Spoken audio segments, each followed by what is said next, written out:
Assassination Classroom. I just read the first chapter, and I'm going to tell you, a lot better than I thought it was. It was a lot better than I thought it was going to be. Now, hear me out. I've only read the first chapter, but first impressions, it definitely did the job, and it got me interested to want to continue on reading this series because of the setup and the theme of the series. It's something that's been done before, but it's not something that has been done kind of like this. It's a really interesting concept. So, the concept of Assassination Classroom, from what I can see, is that all these students in this classroom has to assassinate the teacher. Now, this teacher is not any ordinary teacher. It is this alien creature that looks like a freaking tentacle alien or whatever, and it's like invincible. This tentacle alien called Koro-sensei can go at Mach 20 speed, can regenerate instantly, and it's going to blow up the Earth in the next year at March. So, we already have the threat laid out before us on the first chapter. We understand the threat of this, I'm guessing the main villain that was introduced on the first chapter, and the concept of it is really intriguing because all the students in the classroom have to try to assassinate this teacher in 1 year's time. If they do not assassinate this teacher, the entire world will go boom, pretty much. It's fucked. Now, let me explain how you know his power can do this, because in the first parts of the chapter, of chapter 1, it explains that one day the moon miraculously exploded and it turned into a crescent moon. Like, it looks like something took a big giant-ass bite out of the moon, and the moon is now just a crescent, literally like a crescent moon. And so, you have Koro-sensei, the main sensei or teacher that you have to assassinate in this series, states that he will do the exact same thing he did to the moon to the Earth in 1 year's time in March. So, there's the objective. The interesting thing is that, like I said, this creature, Koro-sensei, he can regenerate instantly, and he's actually going to be teaching classes, actual school classes at this school, and pretty much all the students have to try to assassinate him while keeping up their studies. So, right there, that's a very unique concept that really drug me into the series. But there's another thing underneath this series' first chapter that actually gets you wanting to know more. You see a flashback. Now, this flashback shows, I'm guessing, Koro-sensei when he was younger. The thing is, it looks like he's on Earth, and his character design looks a lot different, more humanoid looking like. And the thing is that you see this girl, I'm guessing a sensei or someone, that is dying.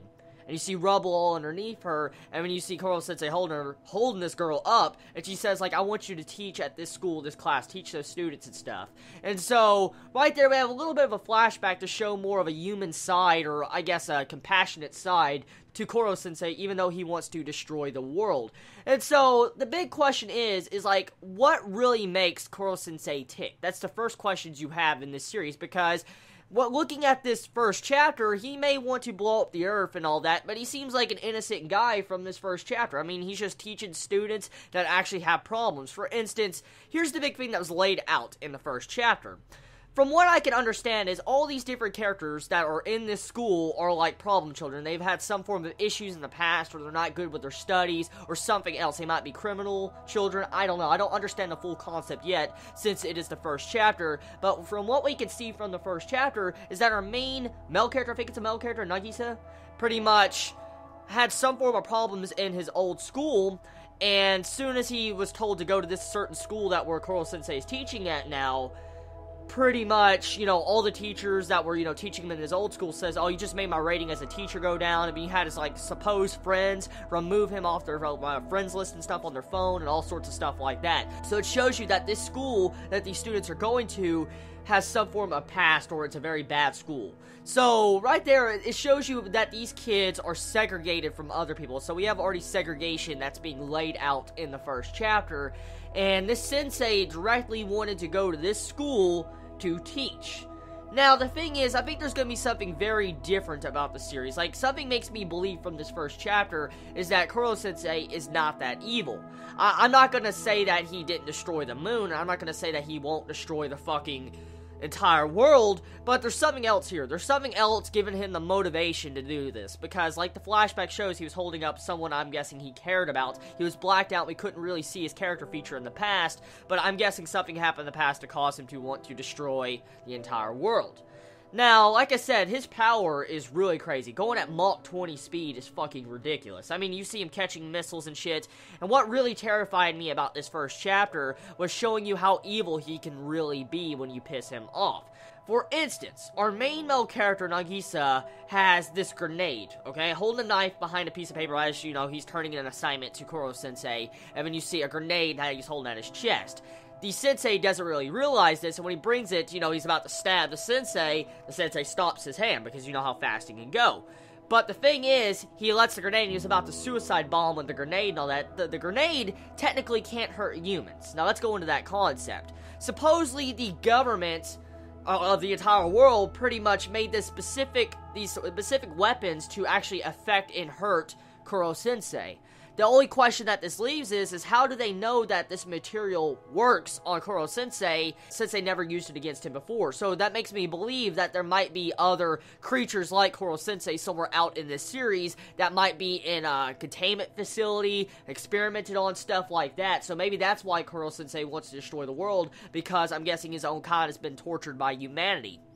That could be a possibility. It could definitely be a possibility for them to know certain specific weapons that can affect, you know, his kind, Koro-sensei's kind, but not affect humans. So, you have Nagisa try to do a suicide bomb with this grenade that's specially affected towards Koro-sensei, but it would still hurt Nagisa. It would still hurt him. But when he blows up with it, you pretty much have Koro-sensei, like, molt and shed his skin, and it protects Nagisa, doesn't cause it to where he gets harmed, but at the exact same time, Koro-sensei says, I can only molt for once a month. And when he gets very pissed, you see his, like, face go black. And actually, let's get into that.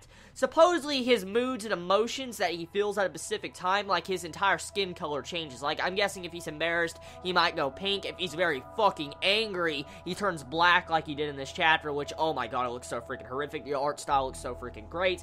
But when he has that black face on, he looks angry. He's like, I have, you know, a contract with the government to teach you kids. I can teach you kids this entire year till I blow up the earth, and you guys can try to assassinate me, and they told me not to harm any of the students. That's what Koro-sensei said. But they never told me I could not go after your friends and family. Right there, that shows you the dark side of Koro-sensei. So, right there, he's willing to go after your friends and family and kill them. So he has a compassionate side and a very dark side. So I'm leaning on both sides. Like, it's a very interesting character and a very interesting first chapter. I recommend you go give it a check it out. Go, you know, look at the first chapter, see if you like it. I might continue reading the series because it really got me with the first chapter. Tell me your thoughts in the comments below. I love all of you so much. You have a wonderful day or night wherever you live. Please be safe. Chibi out.